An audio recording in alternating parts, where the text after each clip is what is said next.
Hello, this is just a sort of an announcement of a couple things I'm working on. First thing I'm going to announce is that the Goddess Sword, Goddess Longsword, and Goddess White Sword will be in Relics of Hyrule 6.5.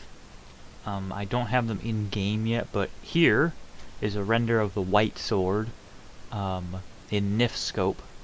The reason why they're not in-game yet is because, for some reason, Creation Kit crashes every time I try to import one, so I'm trying to figure out what I did wrong with the NIF so that it works. 6.5 is getting there. I just need to do two dungeons for the Ruptured Towers. I'm adding the two new Ruptured Towers, which are currently, you can see the exteriors, but not inside. I'm adding those, and I'm gonna add, I'm gonna expand False God Passage in the Rift's Secret Grotto.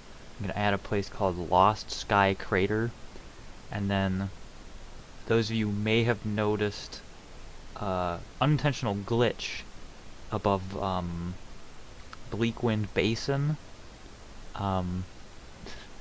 In Relics of Hyrule 6.4, one of the 6.4x updates, there's something in Bleak Wind Basin that I unintentionally put there by accident, but that's a sign of things to come as well.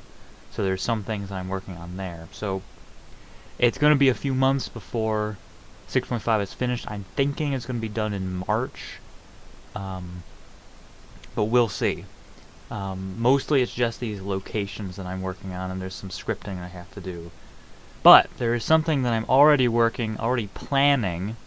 It's not being actively worked on, but I'm planning it for 6.6, and it's going to be the main part of 6.6. And actually, there it is, right there.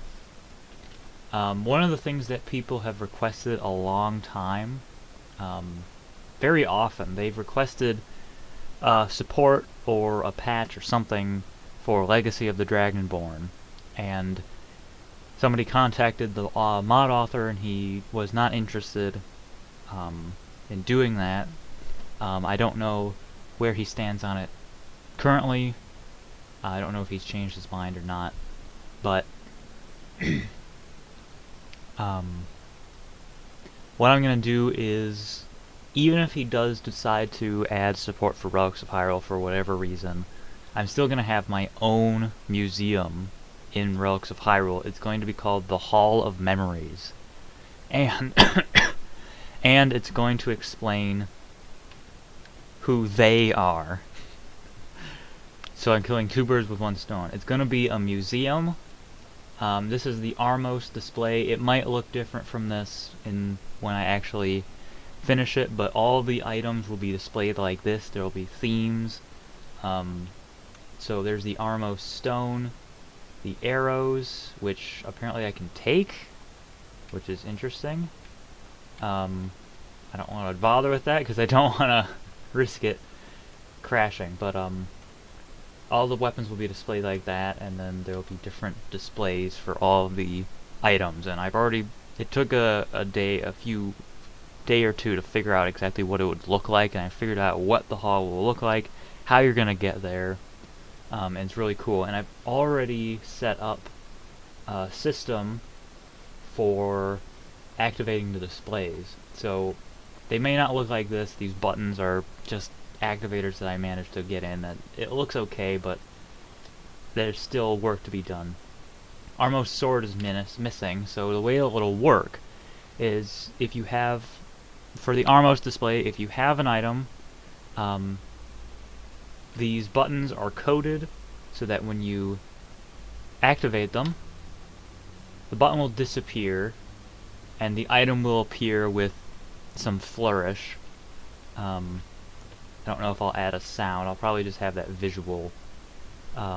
Maybe I'll add a sound, I'm not sure. But then the item will appear, and you don't lose the original. This is a static version of the Armos sword. You can't pick it up. It's just a display. And then the button disappears, so you know, just by looking, how many items you need to complete the display. And then I want this book. This book is going to be an activator. You'll be able to read about the Armos weapons once you have all of the whole display complete. And it'll be the same thing. The Dominion Rod will have its own just single stationary display. Fairy Bow will be displayed with the Bow of the Sky and the Sacred Bow. Fire Rod will be with the Tornado, all the other rods. Tornado Rod, Ice Rod, that sort of thing. Goron weapons will have their own display, that sort of, so it'll all be every single item and all the variations all in one place. So it won't be a weapons section and you have to go all the way to the armor section to see the Armos shield or something. It's just by theme, and they'll be activated one by one, just like that. It's a work in progress. It's going to take a while to finish even planning it, because there are hundreds of items in Relics of Hyrule, and there will be displays for all of the weapons, not only all the weapons, but all of the spells.